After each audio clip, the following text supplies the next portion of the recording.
Hey, I'm Jamie from Stonemaier Games, and today I'm going to talk about the Tales from Production and Design and Development for Finspan, our newest World of Wingspan game.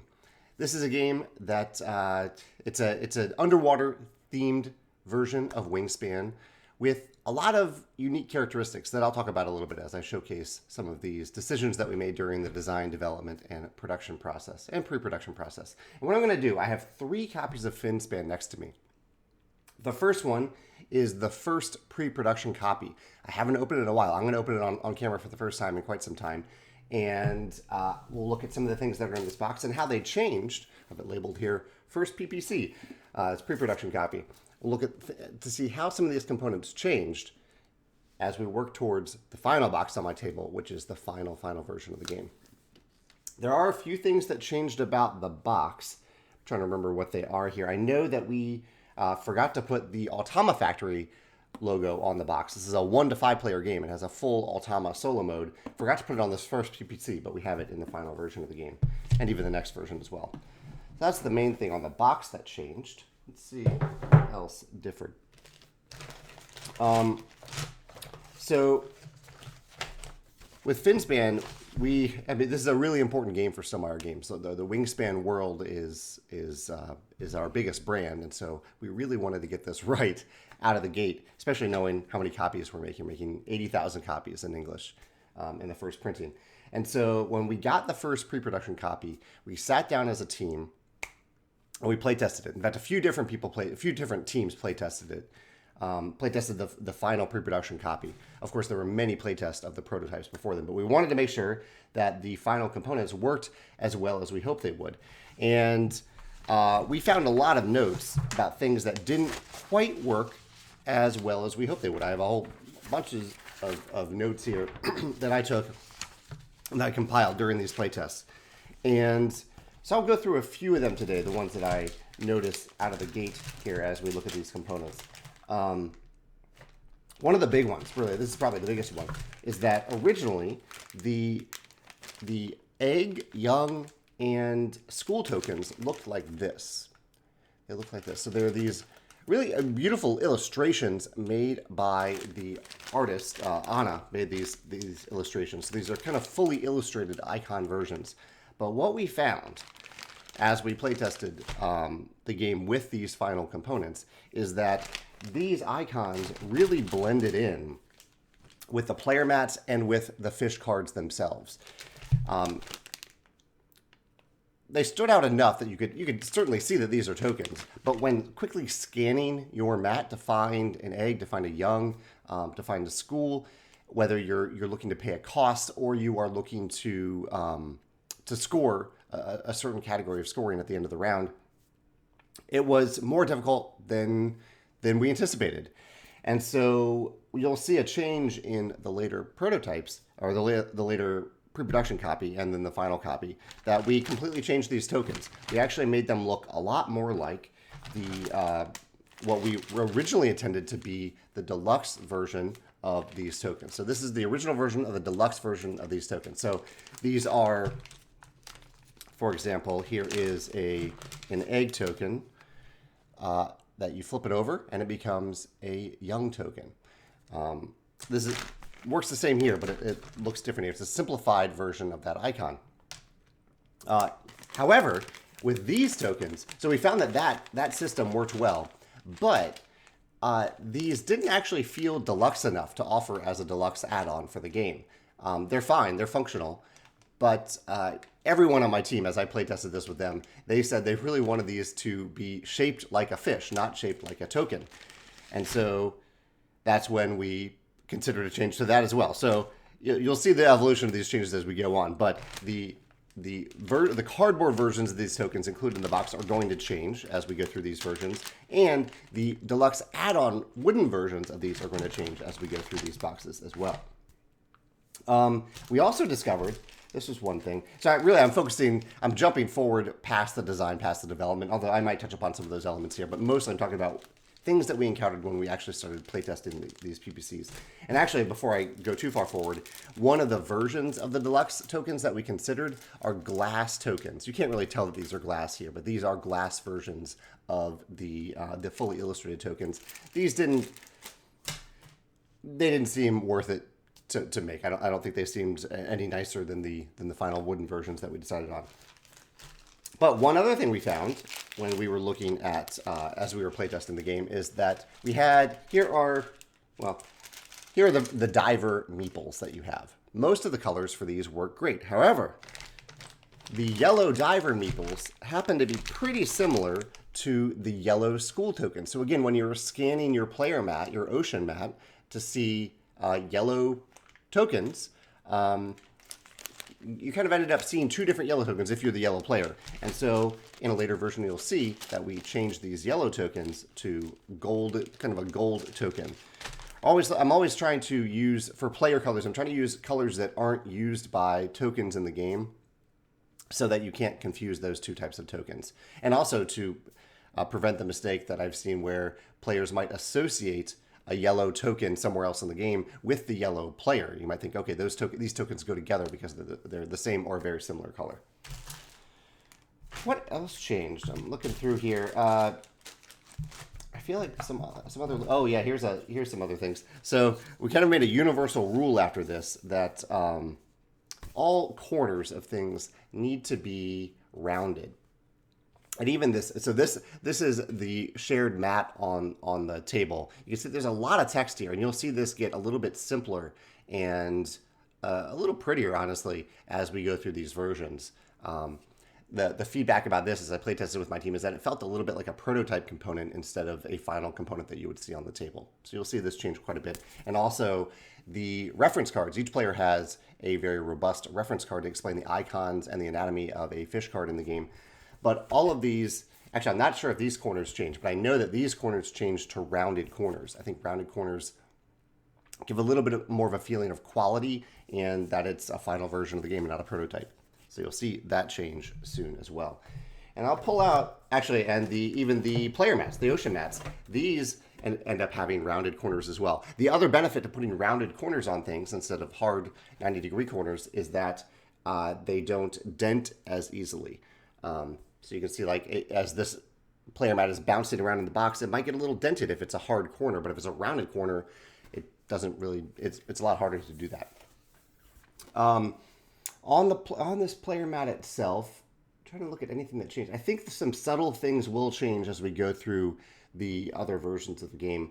So this is one of the main defining characteristics in Finspan that make it different than Wingspan. You are diving down instead of moving across left to right. Different than Wormspan too, actually. You're diving down. And also, because it's water, there's nothing stopping you from diving all the way to the bottom. So whenever you take a dive turn, you dive all the way to the bottom. You hit all these different benefits along the way. And even at the bottom, there's a special benefit when you get down there. Actually, that iconology will change in the next version of the Ocean Net. And also, crucially important, this is actually very different than Wingspan and Wormspan. Whenever you play a fish, there are a couple different requirements to consider, but overall, you're not limited to placing the fish at the top of the column because different fish exist at different levels. Also different than Wingspan and Wormspan, you start off with some fish pre-printed on the player mat itself. You have these fish because certain fish want to consume other fish when they're played. Fish eat other fish, or some of them do. And so you have these fish that are built in there that they can consume even on the first turn of the game. I don't think much changed about the cards themselves. I think the card layout will stay pretty much the same. But so this was the first pre-production copy. This is the one where we made a bunch of changes. We took our time with it. Actually, here are some tokens that I pulled out as samples. These are some of the tokens from Isle of Cats. I really like the fish tokens there. So those are some of the ones that inspired what will be the final version of the school tokens. I'll put all this stuff back in the box as we get to the next prototype, or not prototype, the next pre-production copy of Finspan. Let's see what changed here. So here's the final, what we're calling the final PPC, the final pre-production copy. You can see we've now added Ottawa factory to the box. Don't think there's anything else really different about the box itself. This is a Wingspan size box. Okay, here is where we added, we now have we have a couple things here.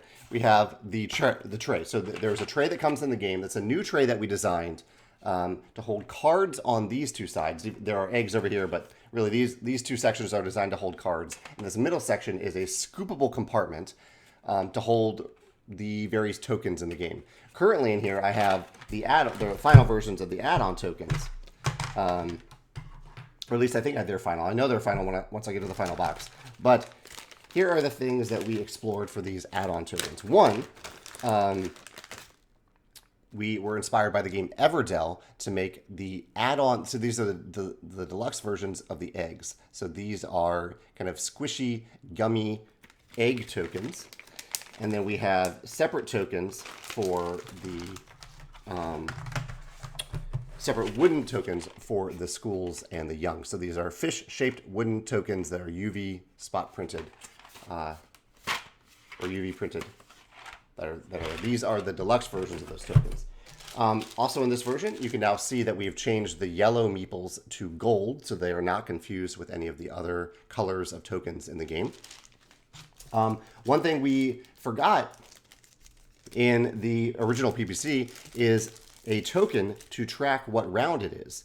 And so we added this token so you can just track what round of the game it is.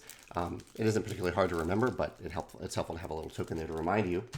What else did we change in this version? So here is the version of the achievement mat. It's a little bit smaller, rounded corners, still some text on it.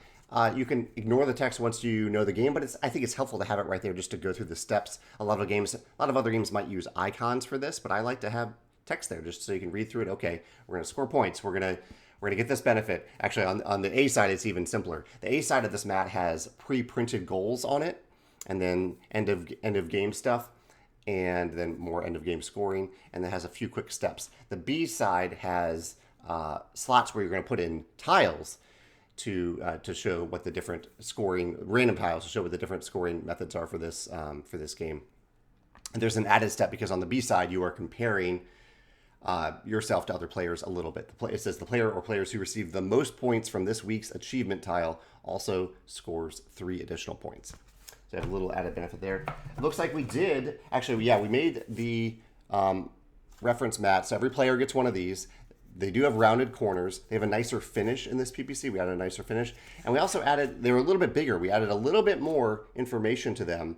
In fact, we added setup steps. So you don't even have to look at the rulebook for setup. You can just look at the mat here to remind you of how to set up the game. So really, all you need, once you know the game, you can just pull out this mat and start playing. You don't need to look at the rulebook at all. And let's look at the player mat. Actually, I have 2 things to show you here. The player mats and the punch boards. Yeah. So here's what the final punch boards ended up looking like. So we switched completely away from those illustrated icons over to the simpler version, which may seem odd. I know, again, those illustrated versions are prettier, but these versions, these simpler icon-driven versions, are much easier to see on your player mat. So you have eggs on one side. Whenever you turn an egg into a young, whenever you hatch an egg, you just flip it over. It becomes a young. And then we have the schools over here as well. We have that. And then we also have player mats. Let's see. So player mats do now have rounded corners. You see the rounded corners of the player mats. And we changed the icons on here to match. So there are a few places on the mat where you start with a token. So you change those icons. And then we simplified the bottom a little bit. Just whenever you reach the bottom with your diver meeple, you just put the diver on top of that square. If that's the first time you dove this week into this column, you put it there and you get that little bonus. I don't think there's anything else in particular that we changed about the ocean mats here. Yeah, so I think that was this PPC. I don't think we'll see much change. There were very little subtle changes that we made after this version of the PPC, but not much. I think there were mostly just tiny things about the rules that we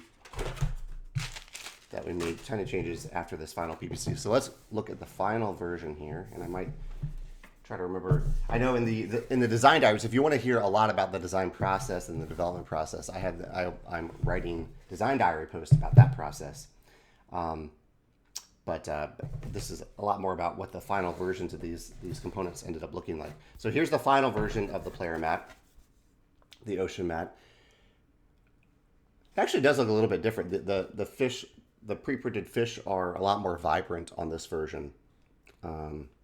But everything else feels pretty much the same. It is neat to see how the final component quality feels a little bit nicer than PPC, even though they're essentially the same. Here's the final pack of deluxe components. So if you want to upgrade the components, you get the fancy eggs, you get the wooden tokens for the schools and the young. And then here's what the tray, here's what it's meant to look like. So the tray has all the fish cards in these two compartments. There are no bonus cards in this game, unlike Wingspan. No bonus cards, just fish cards, including starting fish cards and then the general pool of fish cards. And then the cardboard tokens just go into that middle slot for you to scoop out. So setup is really easy. You just put this on the table. You do have to shuffle the cards, of course. What else is going on in this box that is different? I think maybe there were very subtle changes to the reference cards, the reference mat after that. Really no significant changes to the achievement mat on the table. And yeah, we already looked at the player mat. Let me think if there's anything else in particular I want to highlight about this. I've talked about the core elements of the game, that you're diving down these columns on your player mat to gain various benefits. One of the neat new mechanisms in this game that took us a while to figure out exactly how we wanted to represent it. But basically, there are these three zones: the sunlight zone, the twilight zone, and the midnight zone down here. Different places to put your fish. And so there's that requirement. Some fish say a fish might say, okay, this fish only belongs in the sunlight zone. Some fish also have column-specific benefits to add a little bit more to that spatial puzzle. The spatial element of this game is a big part of it, both in terms of where you put fish and these tokens that you have that are moving around to achieve different goals. Certain cards want tokens on them. Certain cards, and just in general, you want to try to group up three young tokens. So you need to move them together into one space so that they become a school token, because at the end of the game, each young is only worth 1 point, but every school, which is the equivalent of 3 youngs, is worth 6 points. So big spatial element to this board.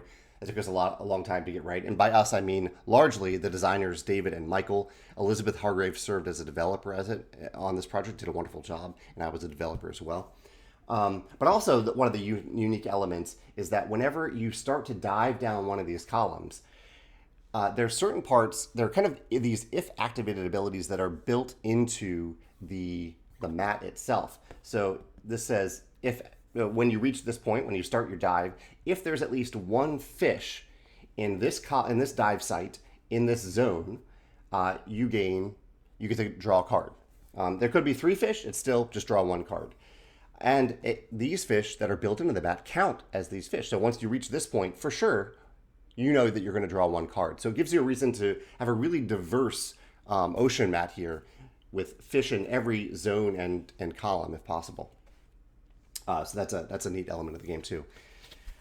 One of my I'll mention this just real quick. It doesn't really tie to the stories of the game, but actually it does tie to it. One of the key things about this game is that there are no resources. There's no Wingspan-like bird feeder dice tray. There's nothing like that. There aren't food tokens like in Wormspan. Instead, most of the fish cards have a cost. Here's an example here. This fish card, the cost to play this card is to discard 2 cards from hand, 2 fish cards from hand. And we found, this was one of my suggestions to the designers, I found as I was playtesting that there was a lot of loss aversion that went along with discarding a card from hand. I've drawn this card. I have this really cool fish. I have these cards here, these fish that I'm excited about, that I want to play. And this one's making me give them up permanently. And so I asked the designers to consider an alternative, that instead of discarding to a shared discard pile in the middle of the table, that each player has their own discard pile, and that there are ways in the game to get cards back from that discard pile. So not only, once they added that is in the final version of the game, not only did that prevent the loss aversion, but it really speeds up the game too, because if you If you do have to discard 2 cards to play a fish, and you like those 2 cards or the cards that you have to choose from to discard, you might take a long time deciding, okay, do I want to get rid of this one or this one if I'm never going to see that again? But if there's a pretty good chance you're going to see that card again, or you at least have a shot of getting that specific card back from your own personal discard pile, you can make that decision much faster and keep the game moving along. So I think that was my little, one of my contributions to the game, but that was a fun thing, and I appreciate the designers for considering that feedback. Yeah, I think I've talked about all the key elements of the game and how the components change during this prototype process. If you have any questions about this process, feel free to let me know in the comments below, and I'm really excited to hear your thoughts on Finspan when you get it to the table. Thanks.